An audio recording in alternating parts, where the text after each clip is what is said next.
Buenas noches a todos. Gracias por acompañarnos en este módulo de órbita y oculoplástica organizado por la Sociedad Mexicana de Oftalmología. El día de hoy vamos a ver el tema de anatomía y fisiología de la vía lagrimal con la doctora Sofía Parra. Agradecemos que si tienen alguna duda, alguna pregunta, lo que sea, nos la hagan llegar tanto a este chat como vía Facebook. Adelante, Sofía. Listo. Entonces, buenas noches a todos. Como dice la doctora, mi nombre es Sofía Parra, soy becaria de segundo año del Hospital de la Luz en el servicio de órbita. Entonces, vamos a tratar hoy el tema de anatomía y fisiología pues, de la vía lagrimal. Entonces, lo más básico pues, es entender que el sistema lagrimal tiene, pues, digamos que dos grandes subsistemas. El sistema pues, de producción como tal de la lágrima y un sistema por donde se drena. ¿Okay? Entonces, en la parte de la producción de la lágrima vamos a encontrar a la glándula lagrimal principal y otras glándulas lagrimales accesorias que vamos a encontrar a nivel de la conjuntiva. Y en la parte del sistema de drenaje o de excreción de la lágrima vamos a encontrar los puntos lagrimales, canalículos, el saco y el conducto nasolagrimal, que vamos a ir a ver en detalle un poco más adelante. Entonces, como todo, hay que comenzar por lo más básico y es entender un poco de la parte cómo se da la organogénesis. Entonces, tenemos que hacia las 6 semanas de gestación aparece el primer esbozo de la glándula lagrimal. Esta aparece en el fondo de saco superior y lateral. Entonces, aparece como un brote de un epitelio que es ectodérmico y que va a estar rodeado por un mesénquima que va a estar derivado de la cresta neural. Esta es la primera partecita. Luego, hacia las 7 semanas y media, aparece la arteria lagrimal que va a entrar a la glándula. Luego, hacia las 8 semanas, tenemos que se empieza a formar un lumen como tal en estos brotes de epitelio ectodérmico. Y hacia las 11 semanas más o menos empieza a aparecer el lóbulo palpebral, es decir, que se forma primero el orbitario. Y una semana posterior, más o menos hacia las 12 semanas, tenemos que ya el elevador del párpado superior empieza a diferenciarse y va a separar estos dos lóbulos, el lóbulo orbitario y el lóbulo palpebral, pues en dos. Y hacia las 13 semanas vemos que este mesénquima ya empieza como a arborizarse y va a empezar a formar estos acinos. El proceso realmente no termina al momento del nacimiento, sino más o menos hacia los 3 o 4 años de edad, que se da como el desarrollo como completo de la glándula lagrimal. En la parte del sistema de drenaje tenemos más o menos que hacia las 5.5 semanas de gestación tenemos esta invaginación también de ectodermo hacia el mesénquima. Esto es como un corte, digamos que sagital. Entonces aquí vemos el proceso maxilar y aquí vemos el proceso nasal lateral. Entre estos dos ocurre esta invaginación de ectodermo. Luego este cordón de ectodermo se va a posicionar entre la cavidad nasal y lo que se corresponde con lo que sería el canto medial. Aquí alcanzamos a ver estos canalículos un poco rudimentarios. Hacia más o menos los 2 o 3 meses de gestación, tenemos que este cordón ectodérmico ha seguido proliferando, yéndose hacia el meato inferior, en su parte pues, inferior, y en la parte superior hacia los párpados. Hacia más o menos 7, 9 meses de gestación, ocurre como tal la canalización completa, siendo lo último que se apertura como tal el punto lagrimal y la válvula de Hasner que encontramos aquí a lo último. La persistencia de esta es lo que va a generar pues, obstrucciones congénitas. Entonces, pasando un poco más como a la parte de anatomía, este es el techo de la órbita, lo estamos viendo como en un corte axial, lo estamos viendo desde abajo, siendo pues esta parte de la izquierda la parte medial, y la parte de la derecha, pues la parte lateral. Lo de arriba es lo anterior y lo de atrás es la parte pues más posterior de la órbita. Entonces tenemos que un accidente óseo muy importante es esta fosa que encontramos aquí. Es una fosa para la glándula lagrimal, denominada así, fosa lagrimal. Esta fosa lagrimal la encontramos en la parte más lateral, superior y anterior de la órbita.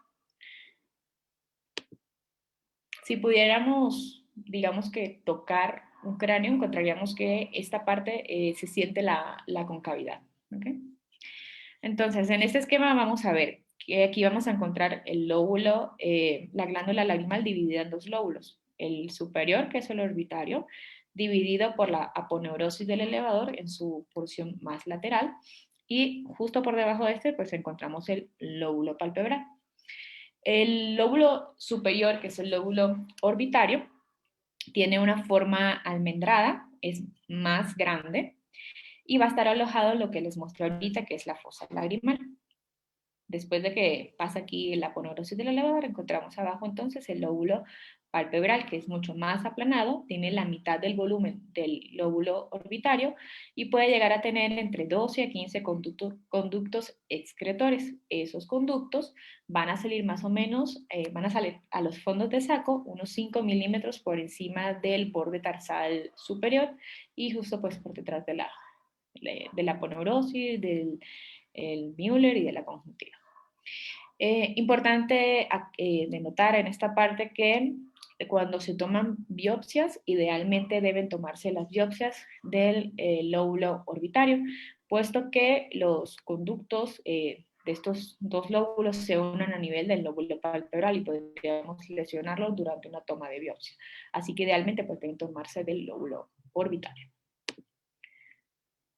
Con respecto a la posición de la glándula con respecto a los paquetes grasos que encontramos en los párpados, hay que recordar que en el párpado superior tenemos un paquete graso medial, tenemos uno central. Y en esta porción lateral, justo por detrás y debajo del reborde orbitario, encontramos la glándula lagrimal. En algunos casos, cuando la fascia que sostiene a la glándula lagrimal en su puesto se vuelve un poco laxa, sobre todo con los años, puede descender un poco esta glándula lagrimal y puede verse, como vemos en esta fotografía, como prolapsada. Para el que no tiene como, no está como muy familiarizado con esta parte de los párpados, puede llegar a confundirse con una protrusión de la grasa. Realmente podemos llegar a distinguirla porque la glándula lagrimal en cuanto a consistencia es un poco más firme, es un poco más lobulada y el color es diferente, mientras que el paquete graso tiende a ser un poco más amarillo, la glándula lagrimal tiende a ser un poco más como rosada o beige. Entonces, tenemos que la glándula lagrimal principal tiene es un tipo de glándula exocrina que tiene una forma túbulo acinar. Entonces va a estar formada a su vez por diferentes lóbulos. Estos lóbulos tienen el tamaño casi como de una cabecita de alfiler, que son los que vemos aquí. Y a su vez estos lóbulos van a estar formados por algo que denominamos el acino o adenómero. Este acino o adenómero es un conjunto de dos tipos de células que vamos a ver. Está esta célula, que es la célula piramidal, que se va a encargar como tal de la secreción. Separándola de la lámina basal, que es la más externa, encontramos esta otra celulita que vemos aquí, que es la célula mioepitelial, que nos va a ayudar a excretar esa secreción hacia este lumen que encontramos aquí en el centro. Entonces, la secreción se da desde el ápice de esta célula piramidal hacia el lumen y de ahí hacia pues, los ductos que les mostré en las gráficas anteriores. En el tejido conectivo que encontramos entre estos acinos, encontramos muchas células linfáticas y también células plasmáticas, secretoras principalmente de inmunoglobulina A, pero también producen otro tipo de inmunoglobulinas como la D, la E, pero en mucha menor cantidad. Aquí digamos que la principal es la inmunoglobulina de tipo A. Las glándulas lagrimales accesorias que les había comentado se encontraban en la conjuntiva. Realmente en la parte histológica son muy parecidas a la glándula lagrimal principal. Van a encargarse más que todo de la secreción acuosa basal. Digamos que la glándula lagrimal principal nos ayuda más que todo con la secreción refleja. Digamos que contribuye más que todo en esos casos. Entonces, vamos a encontrar dos tipos de glándulas lagrimales accesorias principales. Vamos a encontrar las de Krauss, que van a estar en el fondo de saco. Estas son un poco más pequeñas que las de Wolfram. Y vamos a ver que en el fondo de saco superior es donde mayor cantidad vamos a encontrar, aproximadamente se han descrito 42. Mientras que en el fondo de saco inferior podemos encontrar entre 6 y 8. Las de Wolfram están dispuestas un poco más abajo, casi que por encima del borde del tarso superior, son un poco más grandes y están, digamos que en menor número, se pueden encontrar entre 2 y 5 por encima del borde tarsal y se ha descrito que en el inferior solamente hasta 2. Estas que menciona aquí, Mans, también están descritas en la literatura, solo que no están presentes en humanos, más bien están presentes en los mamíferos y se encuentran dispuestas de forma perilimbar. Entonces, el sistema de drenaje, ya vimos en la parte de producción, ahora vamos al sistema de cómo se drena la lágrima. Entonces, vamos a ir desde los puntos, hablando de cada estructura, los canalículos en su porción vertical, en su porción horizontal, el saco lagrimal y el conducto naso-lagrimal. Comenzamos por los puntos lagrimales. Los puntos lagrimales, hay uno superior y uno inferior, se encuentran ubicados en esto que denominamos como la papila lagrimal. Es como si fuese una sobreelevación del borde más medial mucocutáneo. Es un orificio, puede ser ovalado, redondito, relativamente avascular con respecto como a los tejidos circundantes y lo ven un poco más pálido. De hecho, un tip para aquellos puntos que están un poco estenosados es traccionar un poco hacia lateral el párpado para que digamos que esa vascularización o esos vasitos que están ahí cerca se colapsen y se vea todavía un poco más pálido. Es como un tipcito para ayudar a encontrar. El diámetro más o menos está entre 0.2 y 0.3. El punto superior está más o menos a unos 5 milímetros del canto medial y el inferior está un poquitito más lateral, unos 6 milímetros del canto medial. Esto se ha explicado posiblemente por la neumatización del seno maxilar, que hace que se desplace un poquito más hacia lateral. Entonces, después de que vemos los puntos lagrimales, inmediatamente encontramos los canalículos. Entonces, está la primera porción, los primeros 2 milímetros, es la porción vertical. Esta porción vertical se dilata como en esta esquinita de aquí, es lo que llamamos el ámpula. Luego, la porción pues, horizontal se va a ir dirigiendo como hacia la parte medial y como buscándose entre ellos. Esto es muy importante al momento de hacer un sondeo. Ahorita más adelante les muestro otra imagen. Entonces se van a ir juntando para, para juntarse y formar como tal el canalículo común. La extensión de este canalículo horizontal son aproximadamente unos 8 milímetros y del canalículo común pueden llegar a ser entre 3 y 5 milímetros. El epitelio que está tapizando los canalículos es un epitelio escamoso, estratificado, pero no es queratinizado y no es productor de moco. ¿Okay? Eso es muy importante. Entonces, aquí vemos los canalículos. Esta fotografía me gusta mucho porque muestra que están como tal inmersos en el orbicular. Si recuerdan de la clase de párpados, el orbicular se separaba en 3 porciones. Una porción más externa, por decirlo así, como junto al reborde orbitario, que era la porción orbitaria. Una otra porción que estaba por delante del septum, denominada pues preseptal. Y digamos que la más cercana al margen de los párpados, que es la pretarsal.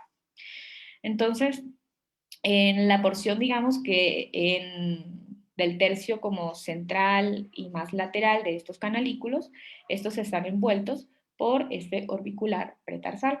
Muy importante porque justamente en esta parte, digamos que el músculo se condensa o se engrosa un poco más para ayudar al mecanismo de bomba, para que cuando se contraiga nos ayude como con el drenaje de la lágrima.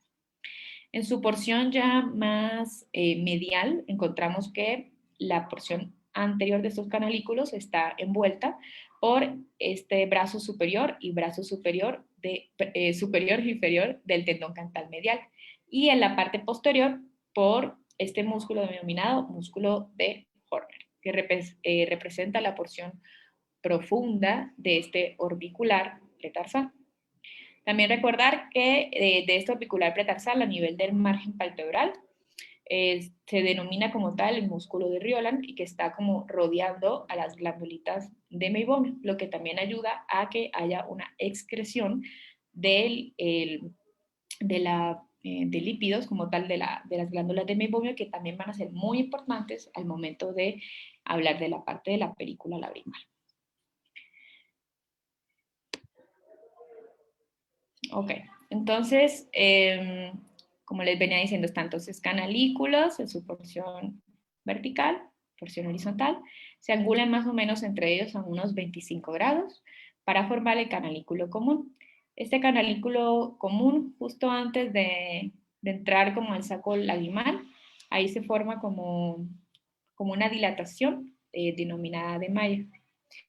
Y cuando entra como tal y al saco lagrimal, hay un repliegue como mucoso asociado, que es lo que se denomina como la válvula de Rosenmüller. También vamos a hablar un poco de ella más adelante. Esta fotografía que les pongo a la derecha es muy importante porque, como bien les comenté, que los canalículos están rodeados por orbicular. Al momento de contraerse el orbicular, estos canalículos ya no están tan rectos, pueden volverse un poco como ondulados o tortuosos. Si pasamos una cánula a través de estos y no estiramos el párpado, podemos realmente chocarnos con el mismo canalículo porque este está tortuoso. Entonces, siempre recordar que debemos estirar traccionar el párpado siempre hacia su región lateral para poder rectificarlo y poder pasar entonces nuestra cánula sin encontrarnos topecitos blandos como tal propios del canalículo. Ok, entonces vamos a pasar ahora con el saco lagrimal como tal. El saco lagrimal está alojado en esta depresión ósea, que se llama pues, fosa paralagrimal. Esta depresión ósea está formada por dos huesos. Está formada por el proceso frontal del hueso maxilar. Está formada por la porción más anterior del hueso lagrimal, que es este que encontramos aquí atrás. Entonces, el reborde que se forma aquí es la cresta lagrimal anterior dada por el maxilar y el reborde que encontramos aquí posterior está formado por el hueso lagrimal.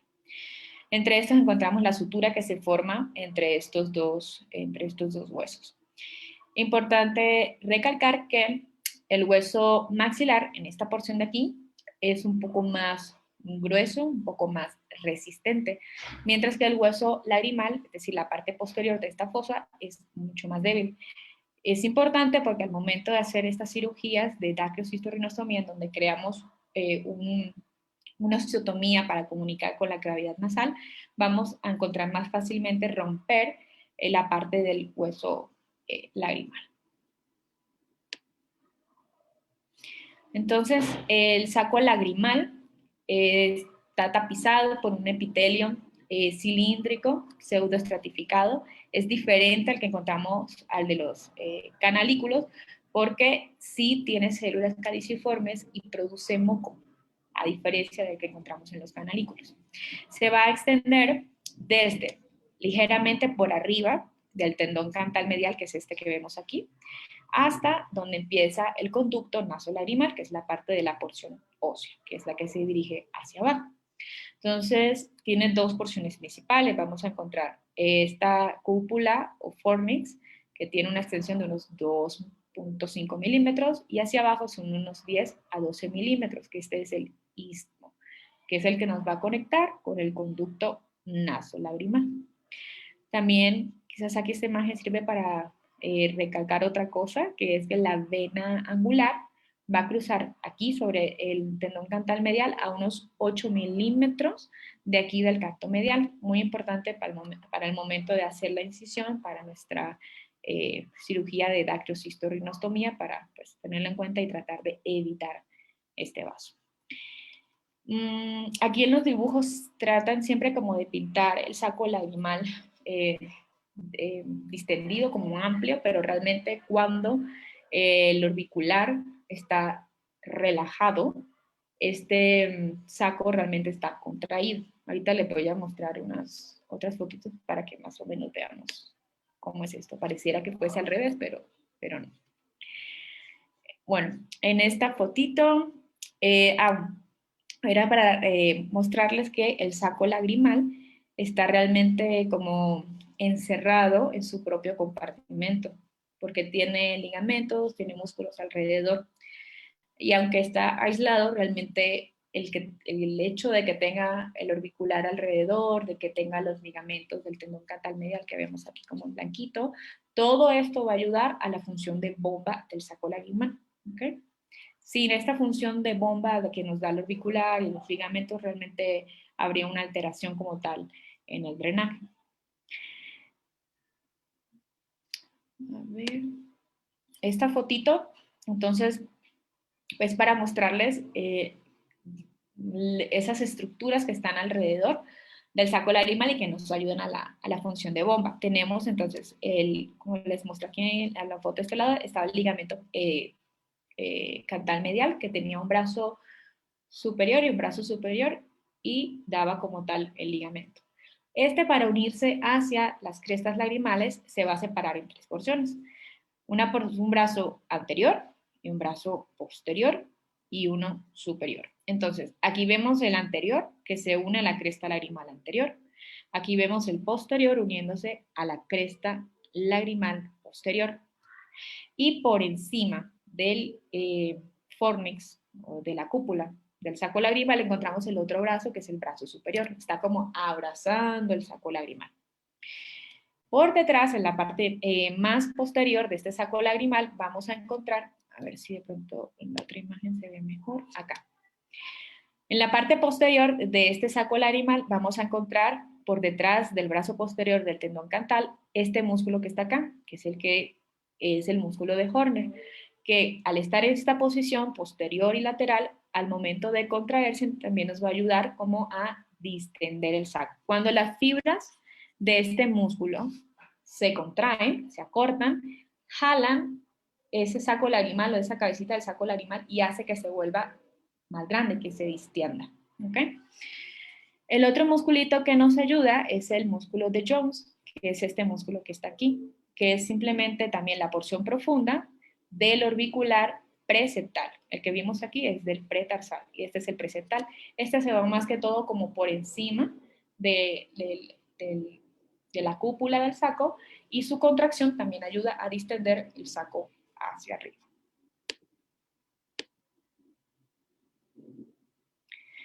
Esto también era para ejemplificarles cómo se ven entonces los canalículos inmersos en el orbicular pretarsal. Entonces, todo este conjunto de los músculos y de los ligamentos son los que nos van a ayudar a que el saco lagrimal se distienda o se comprima.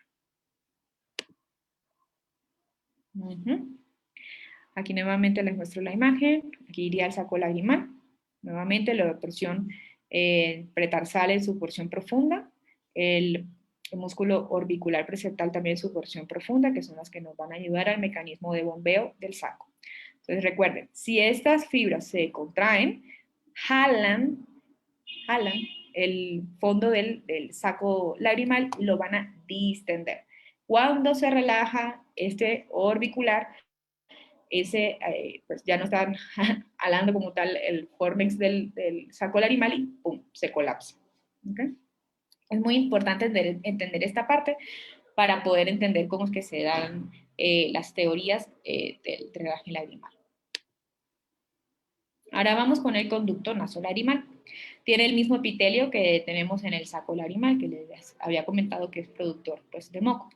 Entonces, realmente sigue siendo como un conducto membranoso, pero ahora viene dentro de un conducto óseo. Se va a dirigir pues, hacia abajo, desde el istmo, donde estaba el saco lagrimal, hasta abajo, a donde está pues el meato inferior. Aquí vemos el cornete inferior que está seccionado para mostrar la salida del meato inferior. Este conducto membranoso se continúa generalmente como unos 3 o 5 milímetros por afuera del conducto óseo, y ese replegamiento como de mucosa es lo que va a formar la válvula de Hasner, que cuando persiste pues nos da pues las obstrucciones de la vía lagrimal. Este conducto óseo generalmente tiene una extensión de unos 12 milímetros y nos sirve de referencia que está más o menos a unos 30, 40, 45 milímetros de la fosa nasal, o sea, de la fosa nasal hacia adentro, son más o menos esa distancia, 30 o 45 milímetros.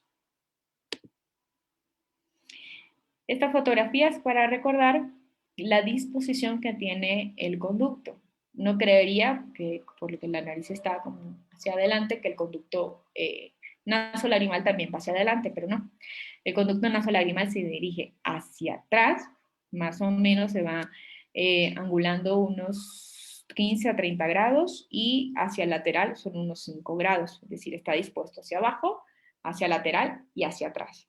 Importante para el momento también de hacer sondeos, dirigir la sonda de forma adecuada, porque si no podemos estar ocasionando traumas en la vía lagrimal. En los niños, aquí donde se une el saco lagrimal con el conducto, esta angulación puede ser incluso un poco más pronunciada. Y esas son las válvulas que encontramos en la porción excretora, que son válvulas que se van a ir destapando a medida que se va canalizando el conducto ectodérmico que les mostré al comienzo en la figura de la embriología. Entonces, generalmente las que tienden a persistir pues, es principalmente la válvula de Hasner, que es la que se abre al meato inferior, y la válvula de Rosenmüller, que es la que conecta el canalículo común con el saco. Cuando ocurre pues, persistencia de estos, encontramos problemas como este chiquito que tiene un dacrio cistocele, que generalmente ocurre porque la válvula de Hasner es competente y porque la de arriba, que es la de Rosenmüller, también es competente. Ambas funcionan, entonces se acumula todo ese moco y no tiene para dónde salir, y se dan pues estas patologías. En casos en donde sí, donde persiste nada más la de Hasner, que es la que está abajo, pero la de arriba no es competente, no funciona, al momento de presionar el saco lagrimal podemos encontrar que refluye sin problema hacia la fisura palpebral y vemos que pues, sale la secreción mucosa. En cuanto a la parte de la vascularización, tenemos que la glándula lagrimal recibe aporte de la circulación interna, es decir, de la arteria lagrimal que deriva de la oftálmica, que a la vez deriva de la arteria carótida interna. ¿Okay? Y la porción de la parte pues, excretora, que es la parte del saco y los conductos, se ayuda de la irrigación de la circulación externa. Entonces tenemos aquí la arteria angular, tenemos las palpebrales superior e inferior y la arteria infraorbitaria. En cuanto al drenaje venoso, tenemos una vena oftálmica inferior, una vena oftálmica superior, todas que van a drenar hacia el seno cavernoso. Entonces, la parte de la glándula lagrimal, como ven aquí en la fotito de la derecha, va a estar dada por la vena oftálmica superior. Y la parte del saco y del ducto va a estar dada por la vena oftálmica inferior, por la vena angular, y la parte de que está como intraósea puede drenar incluso a las venas que son las esfenopalatinas. La parte de la inervación sensitiva, en la parte de la glándula lagrimal, va a estar dada por la rama pues, lagrimal que viene de B1, que es la primera rama del trigémino, y ayuda también del nervio petroso mayor. La parte del saco lagrimal y del conducto, que está en la parte, como saben, más medial e inferior de la órbita, va a estar dada esa inervación sensitiva por el nervio infraorbitario, que ya es rama de B2, y también por el alveolar superior. Ya la parte de la inervación motora, como vimos en las otras fotografías, está dada pues, por la parte del nervio facial. Y la parte de los linfáticos, encontramos entonces que la glándula lagrimal, que está en la parte superolateral, va a drenar hacia los ganglios preauriculares principalmente. y lo que es el saco lagrimal y el conducto va a drenar hacia las glándulas submandibulares y las cervicales profundas. Entonces, tenemos que la película lagrimal cumple una función muy importante, como bien recordarán, que nos ayuda, pues es el principal, es unos, digamos que es el primer medio refractivo, sin él, digamos, no tendríamos una buena agudeza visual. Se encarga también de aportar pues, oxígeno, nutrientes, de eliminar desechos, también funciona como barrera. Si recuerdan, la lágrima también tiene monoglobulina A, tiene lactoferrina, lisozima, eso también le da unas propiedades antimicrobianas. Va a depender su adecuado distribución mucho de los párpados, así que por eso también es importante como que lo repasemos. Si hay una alteración en el parpadeo, esto también puede llevar a que no haya una distribución adecuada de la lágrima. La lágrima generalmente se distribuye en la superficie ocular a nivel del menisco lagrimal, a nivel de los fondos de saco y la que encontramos principalmente sobre la superficie como tal. Entonces, el parpadeo nos va a ayudar con la distribución vertical de la lágrima, mientras que digamos que la distribución horizontal que se va a dar del canto lateral hacia el canto medial va a estar ayudada por el menisco lagrimal y la posición de los párpados. Esto para recordarles la parte de la película lagrimal, que tiene tres componentes principales: la capa lipídica, una capa acuosa, que es más, digamos que es más voluminosa, y una capa mucinosa.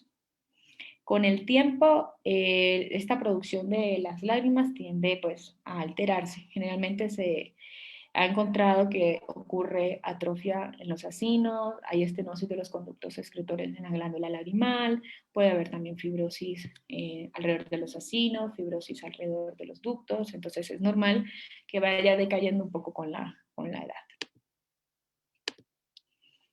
Entonces, esto es lo de la película lagrimal, la parte de la capa lipídica que nos ayuda las glándulas de meibomian que encontramos entonces en los párpados. Entonces, si bien recuerdan, les mostré un músculo que era el músculo de Riolan, que ayudaba también a exprimir esas glándulas de meibomian. Cuando hay alteraciones en este músculo, las parálisis, también puede llegar a verse comprometida la producción lipídica. Luego viene la capa pues, acuosa, principalmente pues, compuesta por agua y por electrolitos, proteínas, péptidos, y por último la que está pues, junto al epitelio de la córnea, que es la capa pues, mucinosa, producida por las células caliciformes, producida por las células del epitelio de la córnea, del epitelio de la conjuntiva, y también se ha descrito que hay mucinas que provienen de los conductos excretores que están en la glándula lagrimal principal. Entonces, como les comentaba, el drenaje de la lágrima va a depender pues, de varios factores. Entonces, vamos a encontrar que el drenaje de la lágrima a través de los puntos es más o menos de 0.6 mililitros por minuto, drenándose por el punto lagrimal inferior entre el 50 y el 60% y por el superior más o menos un 40 o un 50%, o sea, principalmente por el inferior, que es lo que describen en algunos en la anatomía en general, aunque en algunos otros casos mencionan que el drenaje realmente puede llegar a ser igual y que incluso entre uno y otro puede ser un poco diferente. Pero lo que voy con esto es que el momento en que haya un aumento en la producción de la lágrima y se sobrepase pues, el sistema, pues eso puede llegar obviamente a alterar el drenaje, no se va a poder drenar toda y alguna se va a empezar a rebosar. La posición de los párpados también es muy importante. En este esquema que vemos acá es un adulto joven donde el canto lateral, como lo vieron también en la clase de párpados, está dispuesto un poco más alto que el canto medial. Esto también nos ayuda por gravedad a que la lágrima que está en el menisco se dirija hacia los puntos lagrimales. Cuando hay alteración de esta, por ejemplo, ya en los adultos mayores, cuando los tejidos se ponen muy laxos y hay un descenso de este tendón cantal lateral, entonces ya el margen pierde como esa forma inclinada y puede empezar a acumularse aquí. Igual cualquier alteración en la posición del párpado, que esté dispuesta hacia afuera, o sea, que esté en ectropión o que esté hacia adentro, o sea, en entropión, también pueden llegar a generarnos como alteraciones en este menisco lagrimal. La función del orbicular, que va a estar como contrayéndose y relajándose, es lo que nos va a permitir ese mecanismo de Bond. Cuando hay una debilidad de como las parálisis faciales, pues obviamente va a llevarnos a una alteración en ese mecanismo de Bond. En cuanto al sistema excretor, quiero mostrarles esto. Esto generalmente no lo mencionan mucho en los libros de anatomía, pero porque mencionan generalmente que cuando la lágrima pasa a través del ducto nasolagrimal realmente se da por gravedad, pero no. Aquí hay algo que también nos ayuda a drenar la lágrima. Entonces, tenemos que lo que es la parte del saco lagrimal y del ducto nasolagrimal, digamos que la lámina propia de estas estructuras tiene dos capas. Está el epitelio y por debajo de pues está un tejido conectivo laxo que tiene fibras elásticas y tiene también muchas células linfáticas. Justo este tejido elástico que les menciono está rodeando un plexo vascular. Ese plexo vascular es bastante rico y está conectado al cuerpo cavernoso que está en el cornete inferior. Entonces, estas fibras elásticas, que son, digamos, las que están aquí pintaditas en verde, están dispuestas de forma helicoidal alrededor de este plexo vascular que les comento que está alrededor del conducto nasolagrimal y del saco. Entonces, estas fibras, al momento pues de contraerse, también nos pueden ayudar a hacer como un drenaje del lágrima. Ahí mencionan en esta teoría, bueno, aunque se ha demostrado pues con microfotografías, que cuando estos vasos se hinchan, aquí tengo otra fotografía que se ve mejor, cuando este sistema de este plexo vascular se hincha, que las arterias se llenan, las venas se cierran, esto hace que se cierre el lumen. Este proceso en el que las arterias se llenan y los vasos y las venitas se cierran ocurre generalmente cuando hay un estímulo como la presencia de un cuerpo extraño. Esto puede ayudarnos a que se cierre entonces este conducto nasolagrimal, mientras que cuando no hay un estímulo, entonces las arterias pues se abren y las arterias se cierran, las venitas se abren y esto permite pues que se deshinche como tal este plexo y que se pueda abrir el ducto nasolagrimal. Entonces, digamos que este plexo que está aquí ayuda biomecánicamente como tal al drenaje de la lágrima. Entonces, la pérdida de la película lagrimal ocurre en un 20 a un 25% por evaporación de la lágrima, hasta un 10% puede llegar a reabsorberse, y la mayoría, que es el 75%, se drena a través del conducto nasolagrimal. Entonces, aquí vamos a ver que, como les mencionaba ahorita, la distribución o el drenaje de la lágrima se va a ir siempre desde el canto lateral hacia el canto medial. Se va a ir cerrando el orbicular de esta forma y eso va a permitir que se arrastre pues como tal toda la lágrima hacia donde están los puntos lagrimales. Este drenaje en parte se da por este mecanismo de bomba, pero también se ha descrito que se da por capilaridad, sobre todo pues cuando no están activos los párpados. Entonces tenemos dos teorías. Está la teoría de Jones y la teoría de Duane, de cómo se da como tal el mecanismo de drenaje de la lágrima. Entonces, la primera parte, que es la de Jones, él menciona, creo que es la más aceptada, entonces él propone que la bomba lagrimal funciona, que el saco lagrimal funciona como una bomba lagrimal. Entonces, tenemos la primera parte en donde tenemos los ojos abiertos, aquí. Tenemos los ojos abiertos, es decir, cuando el ojo está abierto, es decir, el orbicular está relajado. Aquí también antes de continuar con las teorías, hay que tener algo claro. Cuando los puntos lagrimales se cierran y está todo el sistema pues cerrado, se habla de que se crea una presión negativa. En el momento en que abrimos los párpados, esa presión negativa que había en los canalículos es lo que nos va a ayudar como a arrastrar la lágrima hacia los canalículos. Entonces, aquí vemos, aquí recién abre los párpados, se ha perdido entonces esa presión negativa, la lágrima va, ahorita vamos a ver, que va a empezar a jalarse, aquí está, se jala hacia los canalículos. Entonces, en este momento tenemos los párpados abiertos, es decir, el orbicular está relajado. Entonces, el orbicular que está aquí relajado alrededor de los canalículos nos permite que pase la lágrima hasta acá. Pero si bien recuerdan, les comenté que una vez que el orbicular está relajado, si está relajado, el saco lagrimal no está jalado, es decir, está colapsado. Cuando el orbicular está relajado, el saco lagrimal se colapsa. Entonces, hasta aquí vemos que la lágrima pasa hasta este punto. ¿Ok? Ahora, cuando ocurre el cierre, se empieza a crear entonces esa presión negativa y el cierre nos va a hacer que esa lágrima que estaba en los canalículos pase de los canalículos hacia el saco lagrimal. Otra vez recuerdan cuando les mencioné que cuando el orbicular se contrae, las fibras se acortan y jalan este fondo del saco lagrimal y lo hacen que se abra. Es decir, permite que haya un paso de la lágrima, del canalículo, hacia el saco lagrimal. Y recalcar que en la parte de abajo se cierra. O sea, está contenido en ese momento en el saco lagrimal. Al momento que se abren otra vez los párpados, se pierde esa presión negativa. Ay, perdón, me fui para atrás. Se pierde la presión negativa y permite que haya un paso como tal de la lágrima que estaba aquí en la cúpula hacia abajo, hacia el istmo y que se pueda pues drenar como tal. Esa es la teoría de Jones, que es la más aceptada.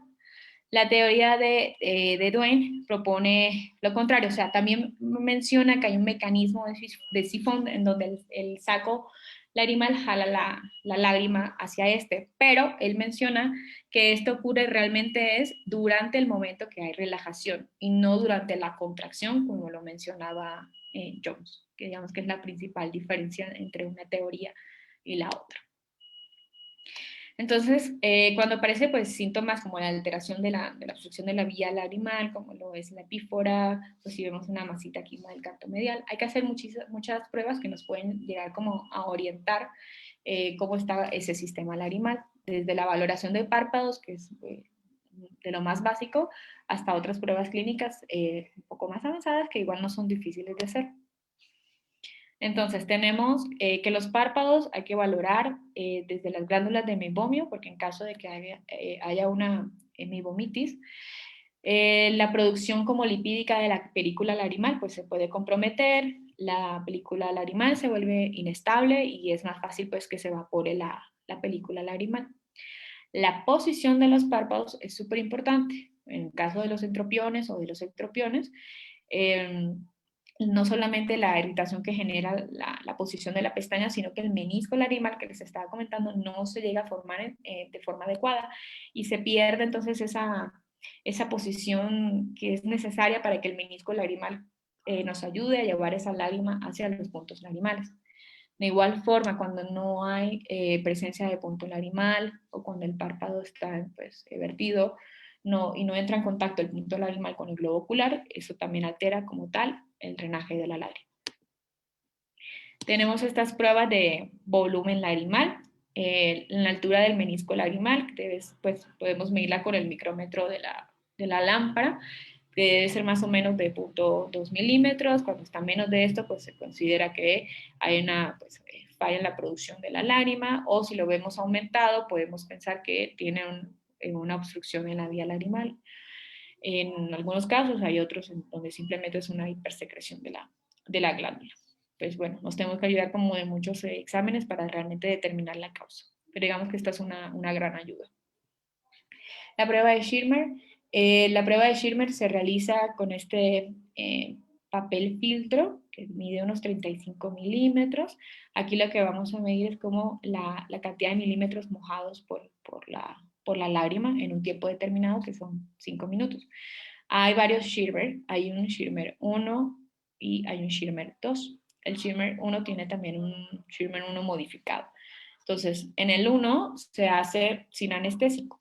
Entonces, sin anestésico, esto pues genera molestia. Entonces, vamos a medir como tal tanto la producción basal del ojo como la producción refleja. Idealmente se pone en el margen palpebral, entre el tercio lateral y el tercio central. Vamos a esperar 5 minutos. Aquí el corte de cuántos milímetros debe mojar o no es realmente como muy cambiante según diferentes autores, pero generalmente está como entre 5 y 15 milímetros. Entonces, comentan en general que en 5 minutos deben estar mojados 15 milímetros. Si en menos de eso, puede hablarse de que hay una falla en la producción de la lágrima. El shimmer 1 modificado ya es poniéndole una gotita de anestesia al paciente en la superficie. Este es más para valorar la producción basal de la lágrima. El punto de corte aquí también es muy variable. En 5 minutos mencionan en algunos autores 6-8 milímetros que deben mojarse. Hay otros mencionan que debe ser 10 y que cuando hay menos de esto, pues podemos hablar también de falla. Y en el Schirmer 2 también es valorando también la secreción o la estimulación, perdón, de la mucosa nasal. Entonces se estimula la mucosa nasal también para ver cómo está pues la producción de la lágrima. Las pruebas de tinción, ya bien las conocemos, está la de fluoroceína, que saben que cuando hay erosiones en el epitelio, pues puede llegar a pintar o a tincionar pues la membrana basal. La de rosa de Bengala tinciona pues donde está el epitelio desvitalizado, quizás la más sensible para el ojo seco es la de verde elisamina, que nos ayuda bastante pues en ojo seco detectar áreas como de resequedad no solo de la córnea, sino también de la conjuntiva. Están esas pruebas de estabilidad lagrimal, pues es el tiempo de ruptura lagrimal, que se define como ese tiempo que pasa entre el último parpadeo y el tiempo en donde aparece como tal el primer parchecito donde se rompe la glándula lagrimal. Esta siempre pues ayudada con con la fluoresceína y el filtro azul cobalto para poder valorarla bien. Se habla de que hay una falla como tal cuando esta es menor a 10 segundos. Otra es la prueba de hiperosmolaridad, como les había comentado. En la parte acuosa de la lágrima encontramos que está formada pues, por agua y que tiene muchos solutos como lo que son los electrolitos, las proteínas y todo esto. Cuando hay una disminución en la producción de agua, pues hay poca agua, pero hay muchos electrolitos, muchas proteínas y esto hace que se concentre y que aumente la osmolaridad de la lágrima. Hay diferentes pues, equipos para poder medirlo, pero lo normal son más o menos entre 296 a 302 miliosmoles por litro. Eso pues nos ayuda como tal para también valorar el ojo seco. Y estas pruebas clínicas, hay unas que nos van a ayudar, pues que son pruebas clínicas funcionales, hay otras anatómicas, vamos a revisar 3. Esta es la prueba la más básica, que es la prueba de aclaramiento de fluoroceína, que consiste en poner fluoroceína en el fondo de saco. Y en 5 minutos la fluoroceína debe como tal aclararse o filtrarse. Idealmente debemos comparar pues un ojo con el otro, como para comparar si se drenan uno y en el otro no, eso nos ayuda a identificar pues que en un lado no se está como drenando como tal la lágrima. Y esta prueba que es la prueba de irrigación lagrimal, en donde entonces lo que hacemos primero es dilatar el punto lagrimal y luego con una cánula conectada pues a una jeringa y con solución salina vamos a hacer una irrigación. Esta irrigación, lo normal que debe ocurrir es lo que está aquí en la imagen de abajo, que al momento de hacer la irrigación a través del canalículo, si no hay obstrucción, esta debe pasar completamente hacia la cavidad nasal y el paciente pues no lo va a expresar. Hay que indicarles pues que nos avisen si sienten como tal la solución en la cavidad y listo. El problema es cuando hay pues una obstrucción. Esa obstrucción puede ser total o puede ser una obstrucción parcial. Cuando la obstrucción la encontramos a nivel del mismo canalículo que estamos irrigando, va a tender, pues no va a poder pasar a través del canalículo, se va a devolver por este mismo. Cuando la obstrucción está a nivel del canalículo común, pues fácilmente, pues si están conectados, que ocurre en la mayoría de los casos, se va a refluir por el superior. Si está a nivel del conducto del saco, podemos ver que, y esta es total, se tiende a refluir también toda por el superior. A veces obstrucciones parciales en donde refluye por arriba, pero también el paciente logra sentirlo atrás. Pero esto generalmente, pues digo, son las parciales.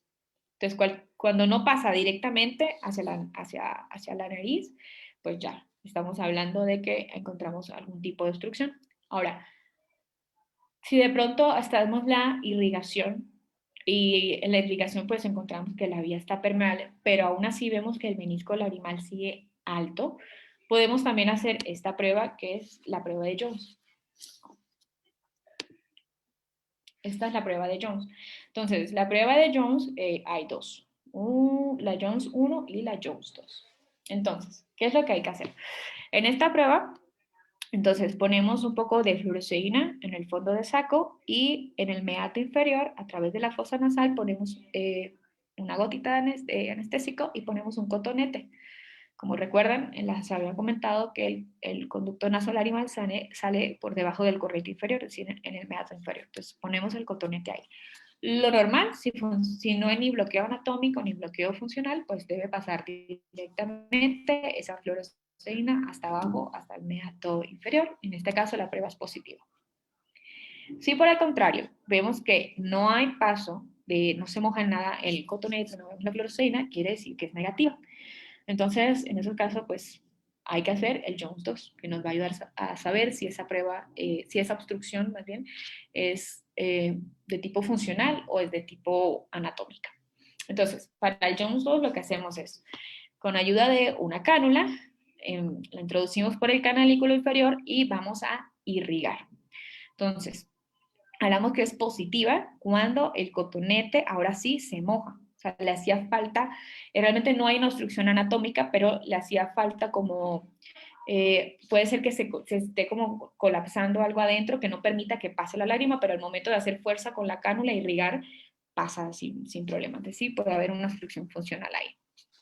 En esta prueba también se habla que si se llega a mojar el cotonete con solución salina, pero no se moja de fluoresceína, es decir, que toda la fluoresceína quedó acumulada en el fondo de saco y nunca pasó al sistema lagrimal, podemos hablar que hay una falla de la bomba. Es decir, desde el comienzo, desde los canalículos, el auricular no estaba haciendo su trabajo y nunca pasó la fluoresceína. Y hablamos de que es una obstrucción anatómica cuando definitivamente el cotonete ni se mojó de fluoresceína ni se mojó de solución salina y bueno, decimos que es una obstrucción tipo anatómica. Y esta pues ya era la última prueba, la última diapositiva. Y gracias. Si tienen alguna duda o algo, pues con gusto lo podemos discutir. Muchas gracias, Sofi. Excelente presentación. De hecho, no encontré... Gracias. Ah, mira, aquí tenemos una duda. Nos preguntan que si en la prueba de irrigación no se tiene que llegar a sentir el tope óseo. En la prueba de irrigación que se hace en consultorio. Es muy importante. Muy buena pregunta, porque cuando estiramos el párpado y metemos la cánula, generalmente llegamos hasta el tope óseo, se debe sentir, pero hay personas que no echan la cánula para atrás, sino que dejan la cánula pegada al tope óseo y realmente cuando quieren inyectar la solución, pues no pasa porque está la luz de la cánula tapada contra el hueso. Entonces, en ese momento que sentimos el tope óseo, debemos echarnos un poquito para atrás y ahora sí, hacer la irrigación. Y la irrigación debe hacerse de forma lenta. Nunca hacer la irrigación de forma rápida porque pues va a obstruir, o sea, se va a acumular todo el líquido y va a refluir sí o sí. Entonces, hacerlo de forma lenta y separándola entonces del tope óseo, del huesito. Excelente, Sofi. Oye, te preguntan que cuál es la diferencia entre epífora y lagrimeo. Generalmente lo que se define como epíforas es cuando hay como un rebosamiento de la lágrima, que generalmente pues, lo asocian con la obstrucción del conducto nasolagrimal. Y en otros mencionan que perdón, lo estoy diciendo al revés, perdón. El lagrimeo es cuando hay obstrucción del conducto nasolagrimal que no puede pasar la lágrima y rebosa. Y epífora cuando hay un aumento en la secreción de la glándula lagrimal. Menciona algunos autores, hay otros que mencionan que simplemente pues es un sinónimo de una palabra de la otra. Pero realmente pues a veces es difícil poder diferenciar la causa. Muchas veces en la literatura estamos acostumbrados a que una se relacione con procesos obstructivos y la otra con procesos irritativos o de tipo inflamatorio. Entonces, nosotros estamos acostumbrados, Sofi, aquí en México, a que es esa como la diferencia, una ocasionada por procesos obstructivos y la otra por procesos irritativos o inflamatorios. Y te preguntan otra cosa, Sofi, que en caso de epífora, que mejora después de la irrigación, pero pasado un mes el paciente vuelve con los síntomas, ¿se recomienda el uso del minimonoca? Bueno, en esos casos donde está pues como tal la obstrucción y mejora el momento de hacer la irrigación, generalmente puede ser por topes blandos. Ahí generalmente le damos como tiempo al paciente de que se le deja generalmente un esteroide como en dosis reducción para ver si no se cierra. Y si pues persiste la estenosis o los topes que encontramos en la vía lagrimal y no, el paciente pues no mejora, pues sí, podemos ofrecerle muchas alternativas de ponerle como tal. Puede ser el mínimo no es muy buena opción cuando realmente el paciente no quiere como tal una cirugía grande. Sí, exacto. Y en algunas ocasiones es válido que en algunos pacientes puedas repetir el procedimiento de dilatar e irrigar 2 o 3 ocasiones antes de ofrecerle algún tratamiento quirúrgico al paciente. Es decir, llega el paciente, realizas la dilatación, la irrigación y le das el tiempo de espera a tu paciente de un mes. Cuando regresa, él te va a decir en porcentaje qué tanto mejoró. Y en base a esto, tú puedes decidir volver a hacer el mismo procedimiento de dilatar o irrigar. Generalmente, muchos pacientes, después de 2 o 3 ocasiones que tú haces esto con separación de un mes, mejoran y ya no hay necesidad de hacerles nada. Ahora, los que no mejoran, evidentemente sí tienes la opción de hacer un procedimiento en consultorio o una cirugía en quirófano. Y tenemos otra pregunta acá, pero no sé si la pregunta está incompleta, pero dice, ¿no se sondea totalmente el canalículo? Se pasa cuando se está haciendo la prueba de la irrigación con la cánula, pasas el canalículo vertical, el horizontal, y llegas hasta el saco lagrimal y encuentras el tope óseo. Si quieres, Ajá, me exacto. De devuelvo hecho, sí por se aquí, tiene que tengo esta sondear, imagen. exacto. Se pasa hasta acá, hasta el saco lagrimal, que es donde encontramos el tope óseo, que es donde le digo que deben echar un poquito hacia atrás la cánula para poder irrigar de forma adecuada. Y siempre haciendo la tracción lateral del párpado para que no ocurra esto que es cuando se dobla el canalículo y bueno, podemos creer falsamente que es un tope blando y no, es el canalículo que está doblado. Ok.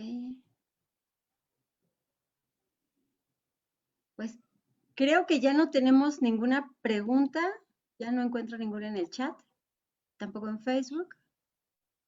Listo, pues con esto daríamos por terminada el tema del día de hoy. Ya mañana hablaremos de obstrucción de vía lagrimal alta y esperamos contar con su asistencia. Muchísimas gracias, Sofi. Con gusto, que estén muy bien, buenas noches a todos. Descansen. Gracias a todos por acompañarnos.